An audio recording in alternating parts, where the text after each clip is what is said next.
Hello, I'm Sanjay. Well, there's trouble behind the scenes of Umdeni show that is airing on Moja Love. Nkanyese has come forward saying she was exploited by the channel producers. She's claiming that she filmed countless scenes with her kids, her gobela, her partner, but at the end of it all, she only received 8,000 rand.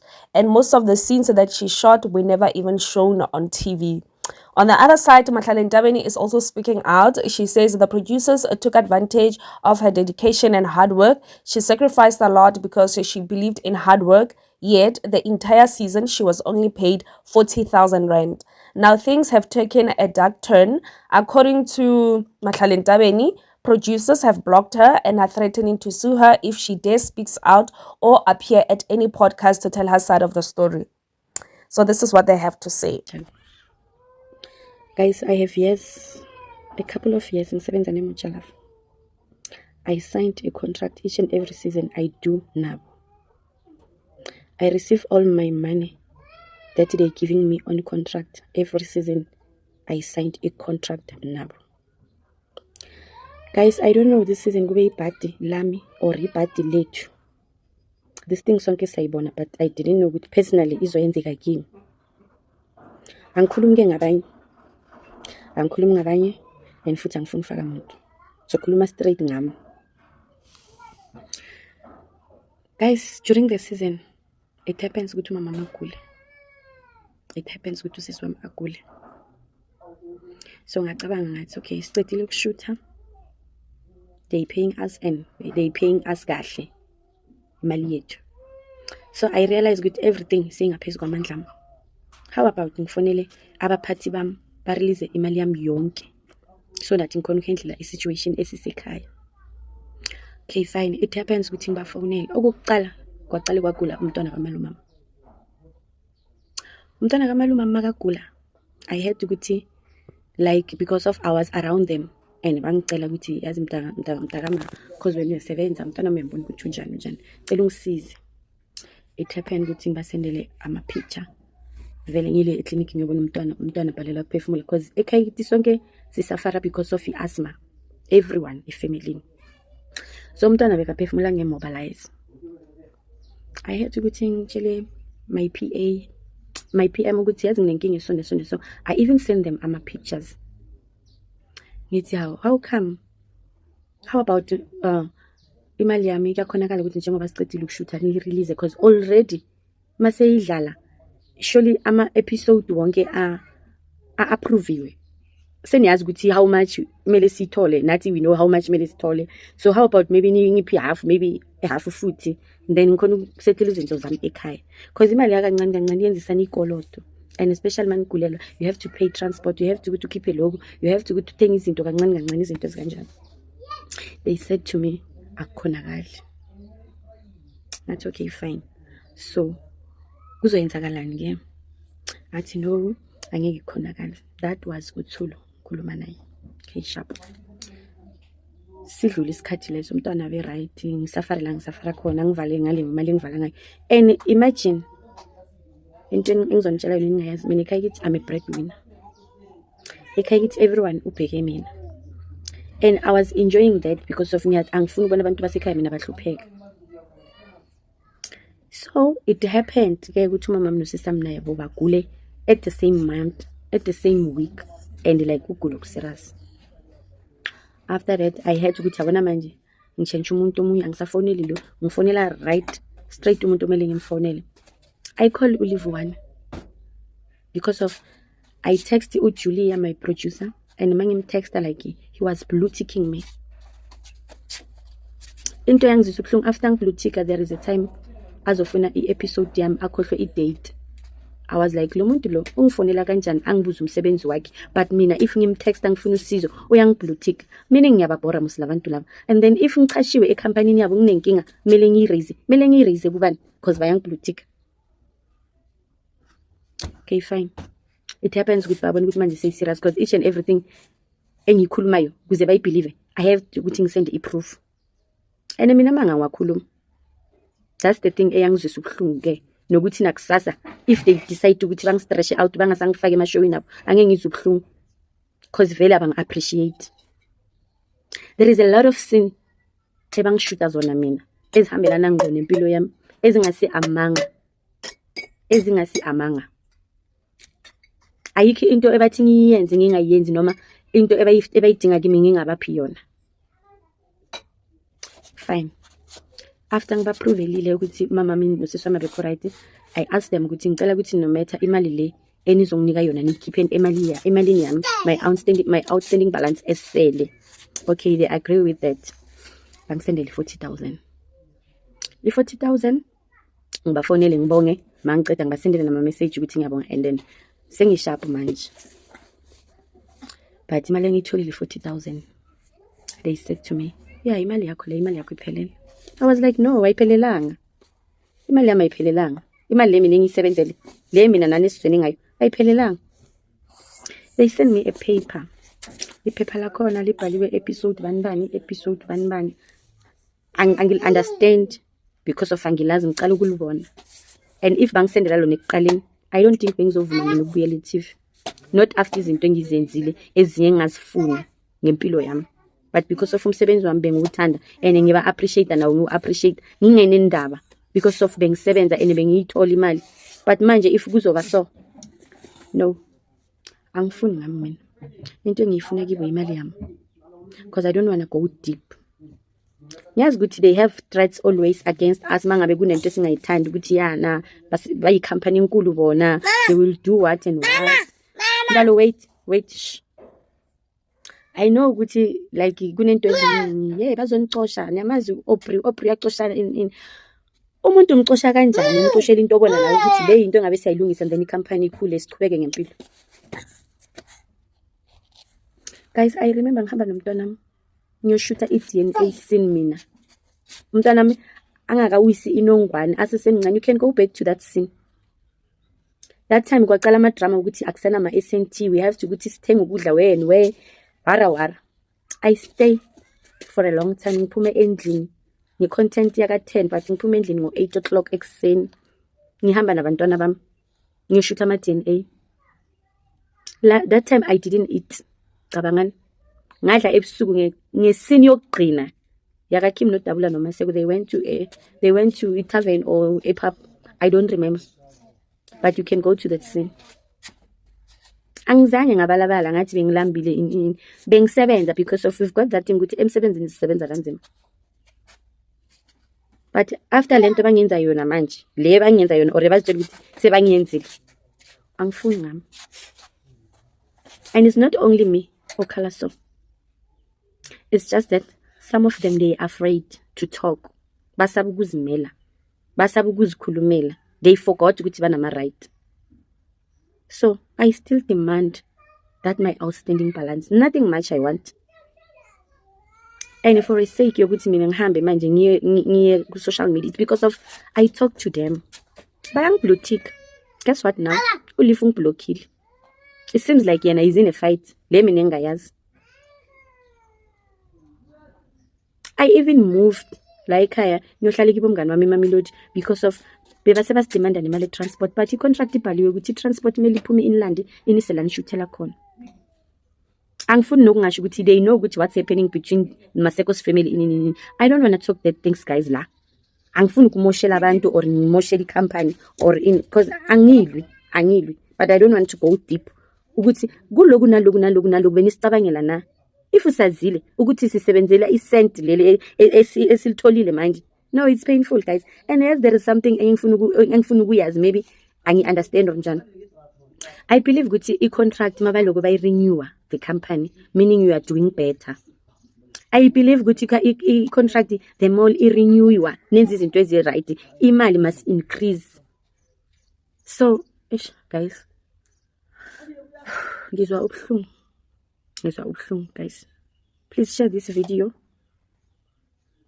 Maybe abanye benu angeke sibone ngilihleli one. Yabona yokuthi ngibhale email ngikhuluma istory sami officeini or ngicontactane ne-HR yami or boss yami akungisebenzeli. As soon as bangiblocker, it's clearly ukuthi bona yini ebaphezukwayo or bona abanasesikhathi. Yabona abanye ngeke ngibakhulumele ngoba mangingabakhulumela maybe abanye basawudinga lo msebenzi. Mina I don't think ngiyawudinga because I don't think ngibalulekile kibo. If bengibalulekile bangeke bangenze lento abangenza yona. and nalaba bengisebenza nabo this season, if they gonna calculate imali yabo babatshele ukuthi imali iphelele, no one is gonna react because of ama-threats esiwatholayo inside. Angisafuni ukukhuluma ngomntwana abantu udabula ke yena he feels like desperate too much because of uzoyaphi angana ID uzoyaphi because of mele enye nenye into ebayishoyo noma it must be abinge ukuthi each and every year kose bamsign so that azokhona ukuphila. Udabula una opportunities amaningi. The worst thing bazositshela ukuthi you can't go to the broadcasters, you can't do this because of you are our person. Le batho ba rena re batho ba lena bjang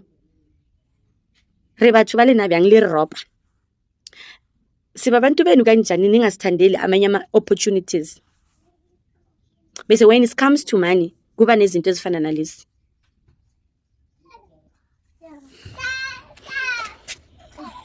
I'm done. After I'm going to live on TikTok because of me.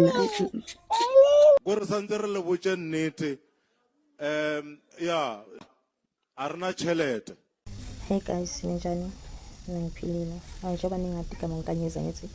And then ngitela ku TikTok into ngitshela ngenzaba yami neMoja Love.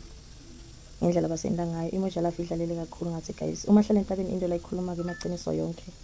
Ayikho into lengaseliciniso so ningathi hayi amanga iqiniso into la ikhulumako. Last year because bengisolo ngekho kuleyo nakuMoja Love bangibizile futhi bathi bangidinga and then maternity amangidinga nemali kamaningi so bangidinga Moja Love bangihlopha ngikuphi ngempilo and then ngabachazela ukuthi mina ngimove on ngempilo. So ngimove on ngempilo impilo yami ichubekile ngimuntu ngihlala emzini wami like ngiright la ngikhona khona umuntu wami so bathi fune kushutha nami okay ngavuma nami because ngingeke sinyazi sifuna imali umsebenzi wami since ngiqala kushutha nawe ishutha kahle so sashutha beza basengisa ama contract baba right savumelana ngendlela sivumelene ngayo solo loop okay sashutha saqedza last season nami leya ye engagement nale abantwana and then miscarriage ukuthi ngithole miscarriage so saqedza ukushuta lapho last year ngithi say this year ngaboma April basibiza futhi and then saya ku boardroom bathi nesibiyele ku show basendela ama contract bathi thina senza ngomnyaka vele yazini siyenza uyabona so shoot basidinga okay savumelana vele ibani lesamanye boardroom bathi ngize nomuntu wami vele ngeza naye uma ngilithwa yambiza ngeza naye and then kwaba right savumelana ngayo yonke into and then after basenda ama contract nabasenda ama contract nabayisenda contract akusasi main cast it's the supporting cast guys main cast to supporting cast kuye kwende yakuphela konke and it's necessary from Dallas sine content ngazi ukuthi siya like sine content ukuthi sijabulisa abantu so imali khona seyihlila ayisafani naye last year cabanga and mina ngamthatha ngazi ukuthi now sign contract ngeminyaka yakhuphuka imali uthina khupula nginabo bathola imali ngathi badla ngathi yonke insawo so okay sayina ngavuma for ukuthi ngawuthini imali ngithi vele ngifune ngisebenze umsebenzi wami umsebenzi wami ngithanda ebeni benganamahloni ngawo whatever lebe ngenda bengijabulela okay bahamba ilo yana inyanga sishuthile bona sashutha ngabiza ngashutha nogobela wami shutha nabantu abami umntwana ngishutha bamvusela amanxeba izinto lezenzeke ukuthi uabusekile lebeka khona and then ngashutha nemuntu wami abumamezala nogogo and bonke labantu engishutha nabo bathembisa ukuthi bazobapha something bazohola nabo banigobela wami bamtshela ukuthi hayi nakuphela ilo kuzothoma kuzocala khole bonkanyisi and then inyanga yesithuku yohola wena cabanga ngisuse umuntu omdala sambisa so shutha sikuphi simisele nale omdala inyanga honest okay I kambe imalanga ke maybe sengishuthe maybe ngathi bo 10 episode sibizwe ofisini. Asibizwe ofisini bathi nale senze khona wrong. Okay, sabuke lo-ke Maseko athina ya yena amadoda thina sida namadoda eshowini ethu, ishow le yahle simehlisa sithuni ngamadoda ethu, so amadoda ethu akafunakala. Shothi Maseko bani ukuhamba emuva kwethu ekhuluma izinto emoja love, shothi bangafuni umuntu wami. And ngiyibona ukuthi hayi uyambona ukuthi uhlakaniphi, umuntu amhlakaniphile. And then ngihloniphe so une content eningi, sine content eningi and as fake guys, shootha i-reality. Asifani nabanye ukuthi baya-fake ezinye izinto, thina shootha i-reality show. So hayi kwakhulunywa laphana bathi yana bazosifonela, nasiceda khuluma bathi sizonifonela izolungiseka. Hayi sibuye ekhaya kuhambe emalanga mani, kashuthiyo bashutha abantu. So la ngibuye and umuntu ebakhuluma i-producer yethu Jules athi izonifonela, angafoni. Ngithi ngimsendela ama-message angiblue tick, ngisendela le message angiblue tick, abanginaki. Uthi ngalenye ilanga bathi hayi uyoshuta umlodo, hayi ngihambe guys, uyoshuta umlodo, okay kibe right ngibuye. And then sukusela lapho-ke angasashuthi, bangasangibidela bese kusena episode lamancane ukuthi ngicede. Okay, ngibone i-video shows abayi-advertiser and then yena angiveli ngishuthe kangaka, ngihluphe abantu bangaka ukuthi hayi zini siyashuta, ngicela ukuthi sishutheni abantu abadala. Hayi ngibone isho siyadlala nakukhola nakholo and then ngathoma sahola and then banginika 8,000 yokucala and then wagcineka lapho, ngathola imali.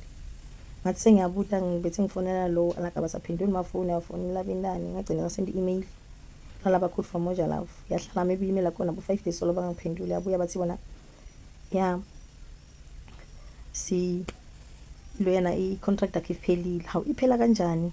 Ngishuthile up episode engashuthile, why angadlali kanjani guys? Bathi ayikho into le ngizoyithola ngamane ngiphambili because of ngisayine kodwa ngivume i-contract kambe iphela ngoJuly njani. Yo sidlaliwe Moja Love guys, sidlalile. So ngizi ngithi la angazi asazi ukuthi senze njani, so sifuna usizo ukuthi sikwazi ukuthi sende njani. Ibani kuningi because of iMoja Love idlala ngabantu baningi, abantu abakhalayo, abanye bilani basho nabantwana basho nalomnye nje bakusasa bamngcwaba. ngeMoja Love iropa abantu yasiropa, bathatha an-advantage because of thina sibo famjule, especially ngisho ukuthi maybe ngifamjule chat hayi alona ngikayenzayo lo, kodwa hlala nje so sikhathele guys, sikhathele kakhulu, isiropi kakhulu iMoja Love. And labanye basaba kuvela because of basaba ukuthi maybe ba trust because ungathi uyakhuluma batshela ukuthi hayi bazobonisa, bazobona ukuthi benza njani because bakujwayele lokho. Ayikho umuntu esizokhuluma naye njengoba bachaza amahla entabeni, azokhuluma naye bamblockhe nokumblocker. So guys into le like sesikhathele, yes siyawufuna umsebenzi, so no lokwenteka akwenteki because of badlalile ngathi kakhulu guys. Yiko lesifuna ukuthi ngisharele kona, sibonisane ukuthi singenda njani. Mara asihlala ngicethanga la, sibhizi nge-life, aku life ngiyangena bese life nje kuseni. So ngisaya phambili wa broadcasting sabo, so bengithi nje no ngitshele yona leyo kuningi guys, kuningi kakhulu, kuningi. So kwamanje ngiloko